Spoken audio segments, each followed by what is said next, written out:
The prison known as Zorath 7 was unlike anything humans had ever built. It floated in the cold, dark expanse of space, far from any star or planet that could offer warmth or light. Its walls were made of thick, black metal that seemed to absorb all hope, and its corridors stretched endlessly, lit only by dim blue lights that flickered like dying stars. For years, it had been home to criminals, rebels, and those unlucky enough to cross the wrong beings. Among them was a human woman named Emily Dawson. Emily wasn't a criminal, not really. She had been part of an exploration team sent from Earth decades ago to study new worlds and establish peaceful contact with alien species. But things went wrong during one mission. Her ship crash-landed on an alien planet, and when she woke up, she found herself surrounded by towering creatures with glowing eyes and sharp teeth. They didn't speak her language, but they understood fear well enough. Before she could figure out what was happening, she was handed over to the authorities of a powerful interstellar empire and sentenced to life imprisonment at Zorath 7. For 5 long years. Emily survived in this hellish place. Every day was a battle against despair, hunger, and exhaustion. The guards treated prisoners like animals, pushing them to work in dangerous conditions, repairing machines or mining rare minerals. Many didn't survive more than a few months. But Emily had something most others lacked: determination. From the moment she stepped into Zorath 7, she promised herself she would escape. No matter how impossible it seemed, no matter how many times she failed, she refused to give up. Her chance came unexpectedly. One day, while working in the maintenance bay under the watchful eye of a board guard, Emily noticed something strange about the energy grid. The prison relied on a massive network of power conduits to keep its systems running. Everything from security cameras to force fields depended on it. But there was a flaw. A tiny section near the eastern wing showed signs of instability, likely due to wear and tear. If she could overload that part of the grid, it might create a temporary blind spot in the surveillance system. And if she timed it right, she could use that window to slip away unnoticed, but she couldn't do it alone. Over the years, Emily had learned to be cautious about whom she trusted. Most prisoners were too broken or scared to take risks. However, one inmate stood out, a quiet alien named Rin. He was tall and slender, with shimmering silver skin and large, expressive eyes. Unlike the other prisoners, Rin seemed calm and observant, always watching and listening. Emily approached him cautiously during mealtime, sitting beside him in the crowded mess hall. "I need your help," she whispered, keeping her voice low so the guards wouldn't hear. "I'm getting out of here." Rin tilted his head, studying her carefully. "You've said that before," he replied in halting English. His voice was soft but steady. "Why should I believe you now?" "Because I've found a way," Emily said firmly. She explained her plan quickly, sketching a rough diagram of the energy grid on the dirty table with her finger. "If we can overload this section, we can disable the cameras for a few minutes. That's all I need to get to the hangar bay and steal a transport pod." Rin listened intently, his expression unreadable. When she finished, he nodded slowly. "I will help," he said. "But not for you, for myself." Emily didn't argue. She knew survival drove everyone in Zorath 7, even those who tried to act selfless. Together, they began preparing for the escape. Their first task was gathering materials. Emily used her position in the maintenance crew to smuggle small tools and wires back to their cell block. Rin, who worked in the recycling center, brought scraps of metal and circuit boards. They hid everything in a secret compartment beneath the floorboards of their shared cell. As the days passed, Emily grew more anxious. Planning was one thing, but executing the plan was another. She rehearsed every step in her mind, imagining different scenarios and how she would react. What if the guards caught her tampering with the grid? What if the overload triggered an explosion instead of a blackout? What if Cale Vorn, the Warden of Zorath 7, found out? Cale Vorn was a nightmare come to life.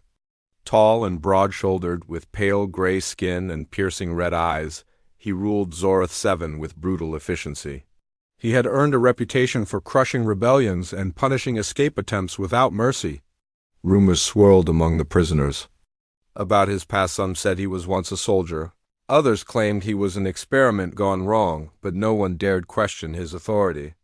To defy Kale was to invite death. Despite her fears, Emily couldn't afford to hesitate. She chose a night when the prison was unusually quiet, hoping the guards would be distracted by rumors of an upcoming inspection. Under the cover of darkness, she and Rin slipped out of their cell and made their way to the control room. The journey was nerve-wracking. Every shadow seemed to move, every sound echoed like thunder. But they reached their destination without incident.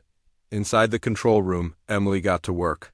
Her hands trembled as she attached wires to the exposed panel of the energy grid. Sweat dripped down her face and her heart pounded so loudly she worried the guards outside might hear it. Beside her, Rin kept watch, ready to signal if anyone approached. Finally, after what felt like hours, Emily completed the connection. She took a deep breath and flipped the switch. For a moment, nothing happened. Then a loud hum filled the air, growing louder and louder until the entire room vibrated. Sparks flew from the panel as the grid began to overload. Alarms blared, red lights flashed, and chaos erupted throughout the prison. Guards shouted orders. Prisoners screamed, and footsteps echoed in the distance. Emily grabbed Rin's arm and pulled him toward the door. "Now!" she yelled over the noise. They ran through the corridors, dodging panicked inmates and angry guards. The energy field around their cell block flickered and died, plunging the area into darkness. "This way!" Emily shouted, leading Rin toward the hangar bay. She knew they had only minutes before the backup systems kicked in and restored power. They sprinted as fast as they could, their lungs burning and legs aching. Behind them, the sound of boots pounding against metal grew louder. Kale Vorn himself had joined the chase, roaring commands into his communicator when they finally reached the hangar. Emily spotted a small transport pod tucked away in the corner. She dashed toward it, punching in the access code she'd memorized weeks earlier. The hatch opened with a hiss, and she climbed inside, motioning for Rin to follow. But Rin hesitated. "Go," he said, shaking his head. "I cannot leave. This is my chance to stay free, but yours is greater." Emily stared at him, torn between gratitude and guilt. "Thank you," she managed to say before closing the hatch. The engines roared to life, and the pod lifted off the ground just as Kale burst into the hangar. His face twisted in rage as he watched the vessel shoot out of the bay and into the vast emptiness of space. For the first time in years, Emily felt a glimmer of hope. She was free, or, at least, she thought she was. Little did she know, Kale Vorn wasn't about to let her go so easily. The transport pod shuddered as it broke free from Zoratha 7's gravity and entered the cold, silent expanse of space. Emily Dawson gripped the controls tightly, her knuckles white as she guided the small vessel away from the prison. Behind her, the massive black structure of Zoratha 7 loomed like a shadow, its jagged edges glowing faintly under the dim light of a distant star. For a moment, Emily allowed herself to breathe. She was free, or so she hoped, but freedom came at a cost. The pod systems were basic, designed for short trips between nearby stations rather than long journeys across the galaxy. Its fuel reserves were low, and its navigation system was outdated, relying on maps that hadn't been updated in decades. Emily knew she couldn't trust it to take her far. Worse still, Kale Vorn wasn't going to let her escape without a fight. As she glanced at the rear monitor, she saw flashes of light erupting from the hangar bay of Zoratha 7. Ships were launching, pursuit vessels armed with weapons powerful enough to vaporize her tiny craft. Emily clenched her teeth and focused on the task ahead. Her first priority was to put as much distance between herself and Zoratha 7 as possible. She punched coordinates into the navigation console, setting a course for a nearby asteroid field. It wasn't much of a plan, but it was all she had. Asteroids were unpredictable, their jagged surfaces and erratic movements making them difficult to navigate. If she could lose Kale among the rocks, she might buy herself some time. As the pod sped through space, Emily's mind raced. She thought about Rin, the alien who had helped her escape. His decision to stay behind weighed heavily on her. He had sacrificed his chance at freedom to give her a better shot at survival. She owed him everything, and yet there was nothing she could do to repay him. All she could do now was honor his sacrifice by surviving. Minutes passed, each one feeling like an eternity. The pursuit ships grew closer, their engines glowing brighter as they closed the gap. Emily's heart pounded as she watched them approach on the monitor. They were faster than her pod, and their weapons were already charging. A bolt of energy streaked past her ship, narrowly missing its hull. Emily flinched, her hands trembling as she adjusted the controls to evade another shot. "Come on," she muttered under her breath, urging the pod to go faster. The asteroid field was still too far away, its rocky surface barely visible against the backdrop of stars. But then something unexpected happened. One of the pursuing ships veered off course, its trajectory shifting wildly before it collided with another vessel in a burst of flames. The explosion lit up the darkness, sending debris spiraling into space. Emily stared at the monitor, confused but grateful. What had caused the crash? Was it a malfunction, or had Kale's own ships gotten in each other's way? Whatever the reason, it gave her a brief reprieve.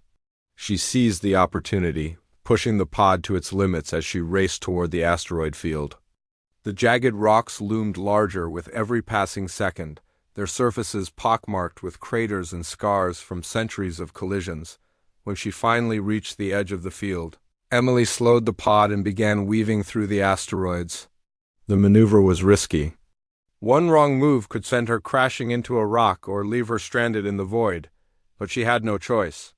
Behind her, the remaining pursuit ships followed, their pilots undeterred by the danger. Kale Warden himself led the chase, his sleek vessel darting between the asteroids with frightening precision. Emily gritted her teeth and focused on staying alive. She zigzagged through the field, using the rocks as cover whenever possible. The pursuit ships fired relentlessly, their blasts ricocheting off the asteroids and filling the air with sparks. One bolt grazed the side of her pod, shaking the entire vessel and setting off warning alarms. Smoke filled the cockpit as wires sparked and panels short-circuited. "No, no, no," Emily shouted, frantically trying to keep the pod stable. She pulled a rag from her pocket and pressed it against the damaged panel, smothering the flames. Her hands burned from the heat, but she ignored the pain. There was no time to stop, no time to rest. If she slowed down even for a second, Kale would catch her. For what felt like hours, Emily fought to stay ahead. The asteroid field stretched endlessly, its rocks growing denser and more chaotic the deeper she went. At times, she could barely see through the haze of dust and debris. But she didn't dare slow down. Every twist and turn brought her closer to safety, or so she hoped. Finally, after what seemed like an eternity, Emily spotted a gap in the field. Beyond it lay open space, dotted with distant stars and swirling nebulae. She pushed the pod forward, weaving through the final stretch of asteroids until she emerged on the other side. Behind her, the pursuit ships hesitated, their pilots unwilling to risk following her into the densest part of the field. One by one, they turned back, retreating toward Zora-7. Emily let out a shaky breath, her body trembling with exhaustion. She had done it, or at least she had bought herself some time. But she knew this wasn't over. Kale Warden wouldn't give up so easily. He would regroup, refuel, and come after her again. And next time, he wouldn't make the same mistakes. With the immediate threat gone, Emily turned her attention to the pod systems. The damage from the earlier attack was worse than she had realized. Panels flickered erratically, and half the controls were unresponsive. The navigation system was completely offline, leaving her blind in the vastness of space. She rummaged through the storage compartment, searching for anything that might help. Inside, she found a few ration packs, a tattered map of nearby star systems, and a handheld scanner. Using the scanner, Emily tried to locate the nearest habitable planet or station. The device beeped softly as it scanned the surrounding area, eventually highlighting a small dot on the screen. According to the map, it was a remote outpost called Haven 9, rumored to be a haven for refugees and fugitives. Emily had heard stories about it during her time at Zora-7, whispers of humans and aliens living together in secret, far from the reach of empires and tyrants. She didn't know if the stories were true, but it was the best lead she had, setting a course for Haven 9. Emily leaned back in her seat and closed her eyes. Her body ached, and her mind was foggy from lack of sleep. But she couldn't afford to rest not yet. Every moment counted, and she needed to stay alert. Somewhere out there, Cale Vorn was preparing to hunt her down again. And when he did, she had to be ready. As the pod drifted through space, Emily thought about Earth. She wondered if anyone there still remembered her, if anyone cared that she was gone. 5 years was a long time, and the galaxy was vast. Chances were, most people had moved on with their lives, forgetting about the lost explorer who disappeared without a trace. But Emily refused to give up. She had survived Zorath 7 outmaneuvered Cale's ships and escaped death more times than she could count. She wasn't about to let anything or anyone stand in her way now. Her thoughts turned to Rin once more. She wished she could tell him how much his sacrifice meant to her, how it gave her the strength to keep going. But she knew she never would. Instead, she vowed to honor his memory by surviving, by finding a place where she could live without fear. Maybe Haven 9 would be that place. Or maybe it would be just another dead end. Either way, she had to try. The journey to Haven 9 would take days, maybe even weeks. The pod's limited supplies wouldn't last long, and its damaged systems made navigation risky, but Emily had faced worse odds before. She tightened her grip on the controls and stared ahead, her jaw set with determination. No matter what happened next, she was going to make it. The journey to Haven 9 was long and lonely. Emily Dawson sat in the cramped cockpit of the transport pod, her eyes fixed on the endless expanse of space stretching out before her. The stars twinkled faintly, their light cold and distant, offering no comfort. Her thoughts drifted constantly between the past and the future memories of Earth, the horrors of Zorath 7 and the uncertain path ahead. She didn't know if Haven 9 even existed or if it was just another rumor whispered among prisoners desperate for hope. But she clung to the idea anyway, because without hope, she had nothing. The pod systems were failing faster than she had anticipated. The damage from the earlier attack had left its mark, and every hour brought new problems. Alarms beeped intermittently, warning her of overheating engines and dwindling fuel reserves. The air inside the cockpit grew stale, recycled too many times by the struggling life support system. Emily rationed her supplies carefully, eating only enough to keep herself alive and drinking sparingly from the small water tank. She knew she couldn't afford to waste anything, not when every drop and bite might mean the difference between life and death. Despite the challenges, Emily refused to give up. She spent hours poring over the tattered map she had found in the storage compartment, trying to plot a safer route to Haven 9. The handheld scanner helped her identify nearby objects, a stray comet here, a derelict ship there, but none offered immediate help. Still, she kept scanning, searching for anything that might improve her chances. Her determination was unshakable. Every time doubt crept into her mind, she reminded herself why she was doing this. To survive, to escape Cale Vorn, and to prove that freedom was worth fighting for. One day, as the pod drifted through the void, the scanner picked up something unusual. A cluster of debris floated silently in the distance, remnants of what looked like an old cargo vessel. Emily hesitated. Approaching unknown objects in space was always risky. They could be booby-trapped, guarded, or simply unstable. But curiosity got the better of her. She adjusted the pod's course and moved closer, hoping to find something useful. As she drew nearer, the details became clearer. The wreckage was ancient, its metal hull rusted and battered from years of exposure to radiation and micrometeorites. Pieces of the ship had broken apart, scattering across a wide area. Emily scanned the debris field carefully, looking for anything intact. Finally, she spotted a section of the ship that appeared relatively undamaged, a storage compartment, perhaps, or part of the engineering bay. Taking a deep breath, she guided the pod toward it, once close enough. Emily donned a patched-up spacesuit she had scavenged from the pod's emergency kit and prepared to leave the safety of the craft. Stepping outside into the vacuum of space was terrifying, but she forced herself to focus. Clinging to the side of the wreck with magnetic boots, she made her way to the promising section. Using a makeshift cutting tool, she pried open the hatch and peered inside. To her relief, the compartment contained supply-sealed containers of food, spare parts, and even a few canisters of fuel. It wasn't much, but it was enough to keep her going for a little longer. Emily worked quickly, transferring what she could carry back to the pod. Each trip was exhausting, and the weight of the supplies added strain to her already weary body.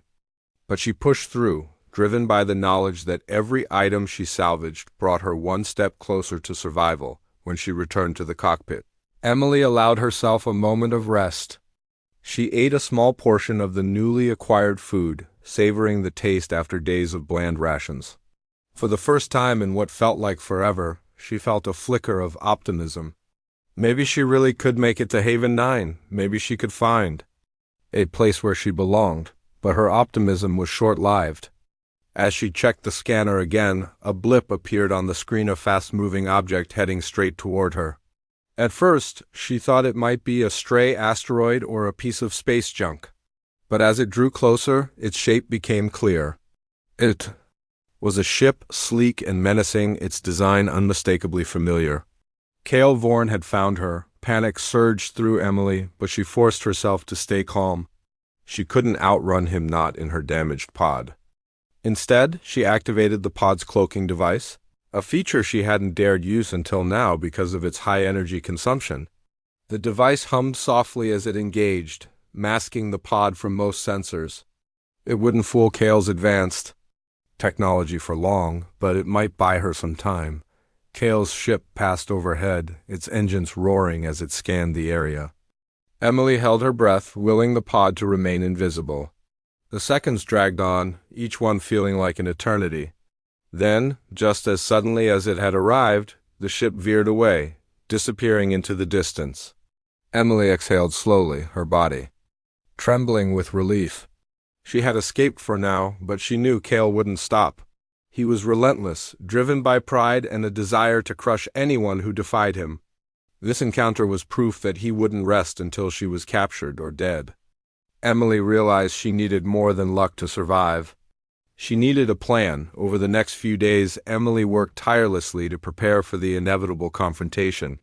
She modified the pod's weapon system, rigging it to fire bursts of energy strong enough to disable larger ships temporarily. She also programmed the navigation console to emit false signals, creating decoy trails that might confuse Cale's sensors. These measures weren't guaranteed to work, but they gave her a fighting chance. As the pod continued its journey, Emily reflected on her life before Zorth 7. She thought about her family, her friends, and the dreams she once had. Back then, she had been full of hope, eager to explore the galaxy and discover new worlds. Now, all she wanted was to survive. The galaxy had changed her, shaping her into someone stronger, harder, and more determined. She missed the person she used to be, but she couldn't afford to dwell on the past. Survival demanded her full attention. Finally, after what felt like an eternity, the scanner picked up signs of a planet. It was small and barren, its surface covered in rocky terrain and sparse vegetation. According to the map, it matched the coordinates of Haven 9. Emily's heart raced as she approached. Was this really it? Could this desolate world be the refuge she had been searching for? She landed the pod cautiously, scanning the area for signs of life. At first, everything seemed quiet, almost eerily so. But then movement caught her eye. A figure standing at the edge of a ridge, watching her. Emily stepped out of the pod, her hands raised in a gesture of peace. The figure approached slowly, revealing itself to be a human woman. She was tall and lean, with sharp features and piercing green eyes. Her clothes were patched and worn, but there was a strength in her posture that inspired confidence. "Who are you?" the woman asked, her voice firm but not unkind. "My name is Emily Dawson," Emily replied. "I'm looking for Haven 9. The woman studied her for a moment before nodding. "You found it. I'm Clara Hayes, leader of this colony. Welcome to Haven 9. Relief washed over Emily, but it was short-lived. In the distance, a faint glow appeared on the horizon, the unmistakable sign of a ship entering orbit. Cale Vorn had followed her, and this time he wasn't alone. The glow on the horizon grew brighter, casting an eerie light over the barren landscape of Haven 9. Emily Dawson stood frozen, her heart pounding as she watched the silhouette of Cale Vorn's ship descend through the atmosphere. It was sleek and menacing, its dark hull glinting faintly in the dim light. She had known he wouldn't give up, but seeing him here on the one planet she had hoped would offer safety was almost too much to bear. Clara Hayes stepped forward, her sharp green eyes narrowing as she studied the approaching vessel. "Who is that?" she asked, her voice calm but edged with suspicion. "That's Cale Vorn," Emily replied, her voice trembling. "He's the Warden of Zareth 7. He's been chasing me ever since I escaped." Clara's expression hardened. "And you led him straight to us," she said, her tone colder now. "Do you have any idea what this means?" Emily felt a surge of guilt and fear. She hadn't meant to endanger the colony, but she couldn't deny the truth. "I didn't know he'd follow me here," she stammered. "I thought I lost him." Clara sighed and shook her head. "We don't have time for this. If he finds out about Haven 9, he'll destroy everything we've built here. We need to act fast." Without waiting for a response, Clara turned and signaled to someone further down the ridge. Moments later, a group of people emerged from the shadows, men and women dressed in rugged clothing, their faces lined with determination. They carried weapons, makeshift but effective, and moved with practiced efficiency. Clara spoke quickly, issuing orders in a low, urgent voice. The colonists scattered, taking positions around the area while others hurried back toward the settlement. "Come with me," Clara said to Emily, grabbing her arm and pulling her along. "You're either going to help us fight or stay out of the way." "Which is it?" Emily hesitated for only a moment before nodding. "I'll help," she said firmly. She owed these people that much, at least, if they were willing to risk their lives to protect her. She couldn't stand by and do nothing. Clara led her to a small outpost perched on the edge of the ridge. Inside, a group of colonists gathered around a table covered in maps and schematics. Clara pointed to a spot on one of the maps. "Cale's ship will land here," she explained. "It's flat enough for a landing zone, but it's also surrounded by high ground. We can use that to our advantage." Emily listened intently as Clara outlined the plan. The colonists would deploy decoys, drones rigged with false signals, to draw Cale's attention away from the settlement. Meanwhile, snipers stationed on the ridges would target his crew as they disembarked. If all went well, they could disable his forces before he realized what was happening, but Emily knew it wouldn't be that simple. Cale wasn't just any opponent. He was smart, resourceful, and ruthless. He wouldn't fall for basic tricks easily. Still, she didn't argue. This was their home, and they knew how to defend it better than she did. As the colonists prepared for battle, Emily helped where she could. She loaded ammunition into crates, repaired damaged equipment, and even assisted in programming the decoy drones. Her hands worked automatically, but her mind raced with worry. What if their plan failed? What if Cale overwhelmed them? She tried to push those thoughts aside, focusing instead on the task at hand. Finally, the moment came. Cale's ship touched down in the designated area, its engines roaring as it settled onto the rocky ground. A ramp extended from its side, and figures began to emerge, armed guards clad in black armor, their weapons raised and ready. Emily watched from her position on the ridge, her breath catching in her throat. There were more of them than she had expected. Clara gave the signal, and the decoy drones sprang to life. They buzzed across the sky, emitting fake distress signals and drawing the guards' attention. Some of the soldiers broke off to investigate, leaving the main group vulnerable. The colonists seized the opportunity, opening fire from their hidden positions. Bolts of energy streaked through the air, striking several guards and sending them sprawling to the ground. For a moment, chaos reigned. The guards returned fire, their shots ricocheting off rocks and kicking up clouds of dust. Emily crouched behind a boulder, clutching a rifle she had been given. She had never fired a weapon before, but instinct took over. She aimed carefully and pulled the trigger, watching as one of the guards fell. The recoil jolted her shoulder, but she ignored the pain and kept firing. Despite the initial success, Kale's forces regrouped quickly. They advanced in formation, using portable shields to block incoming fire. Emily cursed under her breath, as she realized their strategy was working. The colonists were outnumbered and outgunned. If something didn't change soon, they would lose. Then a deafening roar split the air. Everyone turned to see Kale Vorn himself stepping off the ship. He towered over his men, his pale gray skin glowing faintly in the dim light.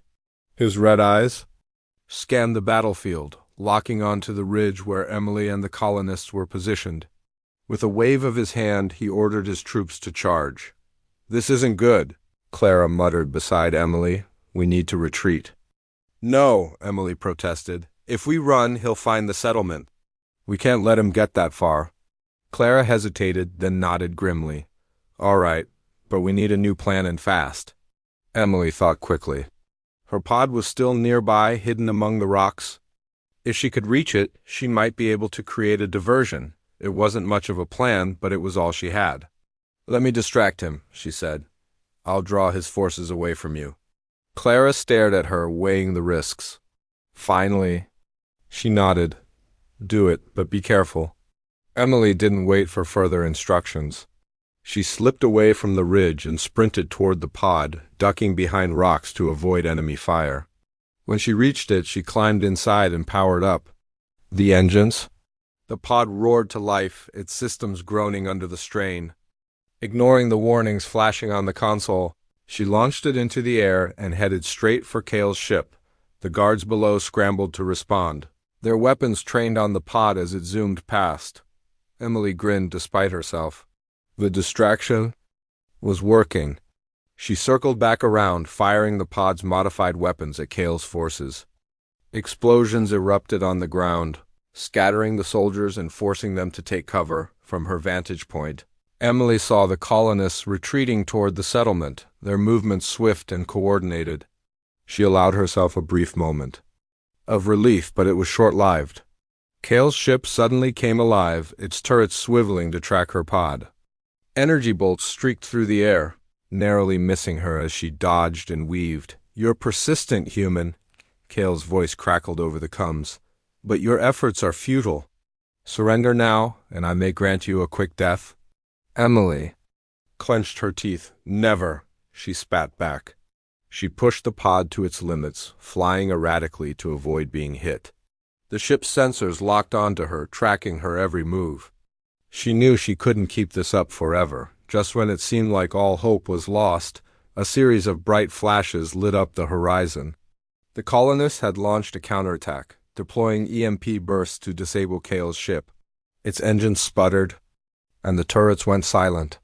Emily seized the opportunity, diving low and firing another volley of blasts at the exposed hull. Kale roared in frustration, shouting orders to his crew, but it was too late. The colonists had gained the upper hand, their coordinated efforts overwhelming his forces.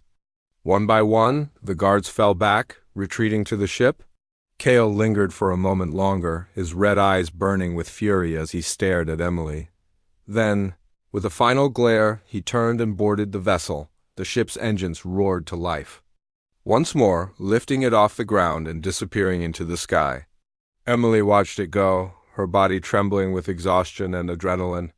It was over for now. When she landed the pod and stepped outside, Clara and the other colonists greeted her with cautious smiles.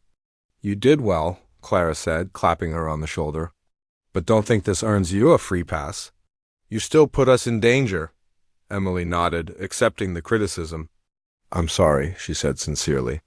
"I didn't mean to bring trouble here, but thank you for helping me." Clara studied her for a moment, then sighed. "You're not like the others who come here. Most are running from something, but you fought back. That counts for something." Emily didn't respond. She looked out over the barren landscape of Haven 9, feeling a mix of gratitude and unease. She had found refuge, but she knew Kale wouldn't stop hunting her. Someday he would return, and when he did, she would have to be ready. For now, though, she allowed herself a moment of peace. She had survived Zorith 7, outlasted Kale's pursuit, and found a place where she belonged. It wasn't perfect, but it was enough. The days that followed the battle at Haven 9 were tense but quiet. Cale Vorn's ship had vanished into the stars, leaving behind only scorched earth and shattered rocks as reminders of his brief but devastating visit. The colonists worked tirelessly to repair the damage, patching up defenses and burying their dead. Emily Dawson helped where she could, her hands blistered from carrying supplies and her muscles aching from hours of labor. She didn't complain. She knew she owed these people more than she could ever repay. Despite the victory, an uneasy feeling lingered in the air. Everyone knew Cale wouldn't give up so easily. He was a man who thrived on control, and losing wasn't something he tolerated. Emily felt it too, a constant weight on her chest, like waiting for a storm to break. She tried to push the thought aside, focusing instead on settling into life at Haven 9. But no matter how hard she worked or how much she tried to blend in, she couldn't shake the feeling that danger was still lurking just beyond the horizon. Clara. Hayes kept a close eye on Emily during those first few weeks. At first, Emily thought it was because Clara didn't trust her fully yet, and maybe that was part of it. But over time, she realized Clara was also trying to understand her. One evening, as the sun dipped below the jagged cliffs surrounding the settlement, Clara approached Emily while she was sitting alone near the edge of the ridge. "You've been quiet lately," Clara said, sitting down beside her.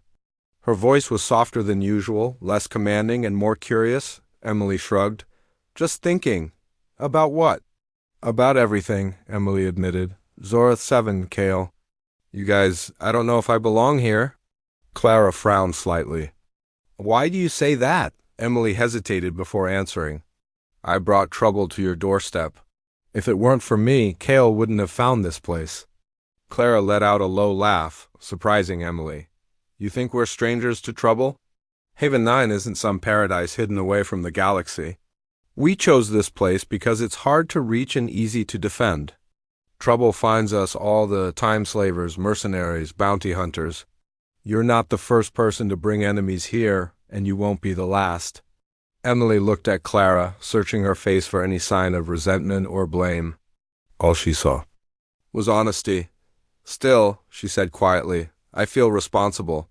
"And you should," Clara replied bluntly. "But responsibility doesn't mean guilt. It means doing what you can to make things right.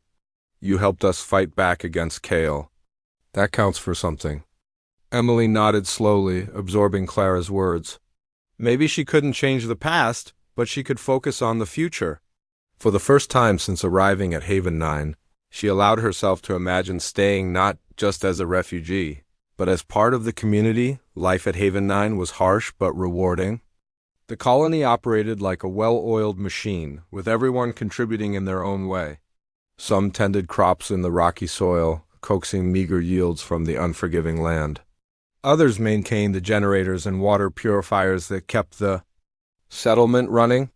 Children played among the ruins of old structures, laughing despite the hardships around them. It wasn't perfect, but it was a stark contrast to the cold emptiness of Zora. -7. Emily found her place among the mechanics. With her experience repairing equipment at the prison, she quickly became invaluable. She spent long hours in the workshop, fixing broken tools and upgrading outdated systems. The work gave her purpose, distracting her from thoughts of Cale and the inevitable confrontation that awaited her. But even in the midst of routine, Emily prepared for the worst. Late at night, when the rest of the colony slept, she practiced with weapons under the watchful eye of one of the guards, a wiry man named Theo. He taught her how to aim, reload, and move tactically in combat. At first, Emily struggled. The recoil of the rifle bruised her shoulder, and her aim was shaky, but with practice, she improved. By the end of each session, her arms burned, but she felt stronger, more capable. "Why are you pushing yourself so hard?" Theo asked one night after a particularly grueling training session. Emily wiped sweat from her brow and sighed.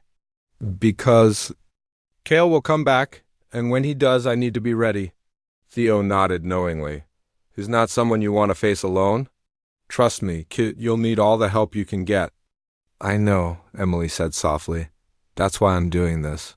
For myself and for everyone here." Weeks turned into months, and life at Haven 9 settled into a fragile rhythm. Emily grew closer to the colonists, learning their stories and sharing pieces of her own. She discovered that many of them had once been prisoners like her, survivors of wars or unjust regimes who had banded together to build a new life. Their resilience inspired her, reminding her that even in the darkest times, hope could endure. But as winter approached, bringing colder temperatures and shorter days, the tension returned. Scouting parties reported strange activity in orbit ships passing by too closely, scanning the planet's surface. No one mentioned Kale by name, but everyone knew who they were talking about. The colonists doubled their patrols and fortified the settlement, preparing for another attack. One night the alarms blared, jolting everyone awake. Emily scrambled out of bed, grabbing her rifle and rushing outside. The sky was ablaze with light. As multiple ships descended through the atmosphere, their engines roaring like thunder. Kale Vorn had returned with reinforcements. This time, there was no element of surprise. Kale's forces launched a coordinated assault, targeting key points in the settlement. Explosions rocked the ground, sending debris flying in all directions. The colonists fought back fiercely, using every trick they had learned over the years to hold their ground. Emily joined the fray, her heart pounding as she fired shot after shot at the advancing soldiers. Kale himself led the charge, his towering figure cutting through the chaos like a blade. His red eyes gleamed with fury as he spotted Emily among the defenders. "You've caused enough trouble," he snarled, raising his weapon. Emily ducked behind cover, her mind racing. She couldn't win this fight head-on. She needed to outsmart him. Remembering the EMP bursts they had used before, she signaled to Theo, who was nearby. Together, they rigged a makeshift device and hurled it toward Kale's position. The explosion disabled several of his men, giving the colonists a brief advantage, but Kale wasn't deterred. He pressed forward relentlessly, forcing Emily and the others to retreat deeper into the settlement. As the battle raged on, Emily realized they couldn't hold out forever. They needed a final, decisive move. Summoning every ounce of courage, Emily made a daring decision. She grabbed a grenade launcher and sprinted toward Kale's command center, a mobile unit parked at the edge of the battlefield. Dodging enemy fire, she reached the vehicle and planted explosives along its base. As Kale turned to confront her, she activated the timer and dove clear just as the charges detonated. The explosion was massive, engulfing the command center in flames and sending shockwaves rippling across the battlefield. Kale staggered backward, his armor scorched and his expression one of pure rage. Without his leadership, his forces faltered, retreating to their ships and fleeing into space. When the dust settled, the colonists gathered amid the wreckage, battered but victorious. Clara found Emily sitting on a pile of rubble, her body trembling with exhaustion. "You did it," Clara said, offering a hand to help her up. Emily shook her head. "We did it, together." Clara smiled faintly. "Yeah, together." As the sun rose over Haven 9, casting golden light over the scarred landscape, Emily felt a sense of peace she hadn't known in years. Kale was gone for now, but she knew he might return someday. Until then, she would stand with the people of Haven 9, protecting what they had built and fighting for the freedom they all deserved.